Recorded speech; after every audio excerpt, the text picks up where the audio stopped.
Praise the Lord. നല്ലൊരു നാളെ ആണ്ടവർ കൊടുത്തക്കായി നാം സ്തോത്രം செய்வோம். இந்த கால நேரத்தில் ஆவியானவர் நம்மோடு பேசுகிற வேத பகுதி 103 சங்கீதம் 8 வசனம். Psalms 103 words 8. கர்த்தர் உருக்கமும் இரக்கமும் நீடிய சாந்தமும் மிகுந்த கிருபையும் உள்ளவர். ஆமென். நம்முடைய குறைகளை மன்னிக்கிறவர். ஒருவேளை ஜெபிக்காத ஒரு சூழ்நிலை நம்முடைய வாழ்க்கையில் வந்திருக்கலாம். தேவ சமூகத்தை விட்டு தூரம் போயிருக்கலாம்.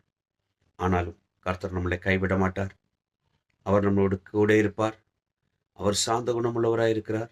மிகுந்த கிருபையும் உள்ளவராயிருக்கிறார். எப்படிப்பட்ட சூழ்நிலை நம்முடைய வாழ்க்கையில் இருக்கட்டும், இந்த கால நேரத்தில் என்ன கேட்கிறார் தேவனுடைய பிள்ளையே, இந்த வசனத்தை தியானம் பண்ணுங்க. விசுவாசத்தோட இந்த வார்த்தையின்படி என்னுடைய காரியங்களை வாய்க்க செய்யும் ஆண்டவர் என்று நீங்கள் சொல்லும் பொழுது கர்த்தர் அதை நன்மைக்காய் வாய்க்க செய்வார். நல்ல ஆண்டவரை நன்றி செலுத்துகிறோம். இந்த கால நேரத்தில் என்ன கேட்கிற ஒவ்வொரு பிள்ளைகளையும் இந்த வசனத்தின்படி நான் ஆசீர்வதிச்சு ஜெபிக்கிறோம். இயேசுவின் நாமத்தில் பிதாவே, ஆமென்.